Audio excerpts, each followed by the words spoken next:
नमस्कार, आप देख रहे हैं एनएमएफ न्यूज। आपके साथ मैं हूं खुशबू राय। स्मृति ईरानी भारतीय राजनेताओं में ऐसा नाम जिनके काम और निष्ठा का सम्मान तत्कालीन पीएम अटल बिहारी वाजपेयी से लेकर पीएम मोदी तक ने की है, जिन्होंने कांग्रेस के वरिष्ठ नेता राहुल गांधी को चुनावी मैदान में धूल चटा दिया। 13 सालों तक सांसद रही, 2011 से 2019 तक राज्यसभा और 2019 से 2024 तक लोकसभा में रहकर आम जनता की आवाज उठाई, उनके लिए काम किया। 2010 से 2013 तक बीजेपी की महिला विंग की राष्ट्रीय अध्यक्ष भी रही।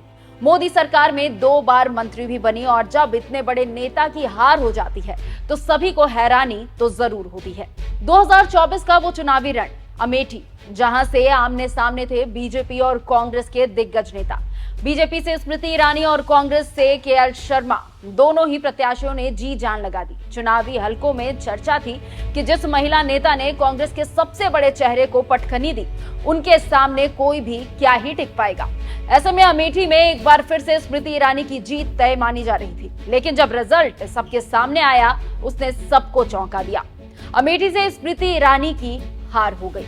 इस हार के बाद ओहापोह की स्थिति बन गई। उस वक्त स्मृति ईरानी के मन में क्या था? उस वक्त स्मृति ईरानी क्या सोच रही थी? उस वक्त स्मृति ईरानी ने सबसे पहले क्या किया? अब इन सब पर स्मृति ईरानी ने खुलकर बातचीत की है।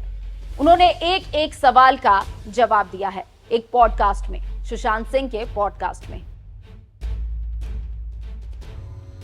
दरअसल सुशांत सिंह ने स्मृति ईरानी से उनके उस समय के एक्सपीरियंस को जानने के लिए सवाल किया कि 4 जून को उन्हें कैसा लगा और क्या कुछ उनके दिमाग में चल रहा था। तो स्मृति ईरानी ने बड़े ही सादगी और सरलता से बता दिया कि जो होता है अच्छे के लिए होता है, भगवान किसी के लिए भी बुरा नहीं करते। ऊपर बैठे भगवान को अपने हर एक बच्चे की फिक्र होती है।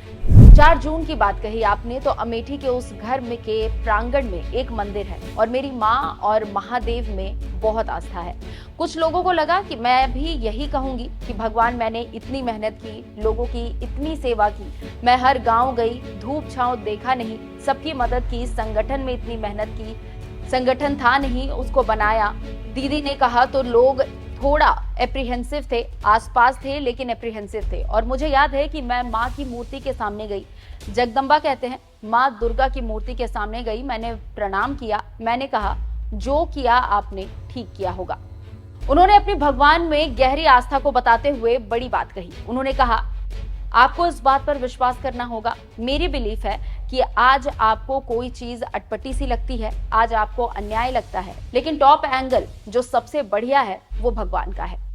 और शायद भगवान में उनका यही विश्वास और उनके निष्ठापूर्वक कार्यों को देखते हुए अब उन्हें एक बार फिर से सक्रिय होते देखा जा रहा है। कुछ दिनों से वो चर्चा में बनी हुई है। दिल्ली के सियासी कार्यक्रमों में उनकी बढ़ती भागीदारी कई इशारे कर रहे हैं। पार्टी के नेताओं ने कहा है कि अब उन्हें दिल्ली में 14 जिला इकाइयों में से 7 की जिम्मेदारी सौंपी गई है। चुनावी हलकों में यह भी चर्चा है कि स्मृति ईरानी को इस बार आगे कर बीजेपी दिल्ली में चुनाव लड़ सकती है। कहा यह भी जा रहा है कि इस बार अरविंद केजरीवाल के सामने स्मृति ईरानी के चेहरे के साथ बीजेपी अपना दांव खेल सकती है।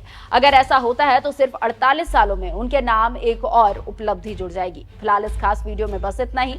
मुझे दीजिए इजाजत। नमस्कार।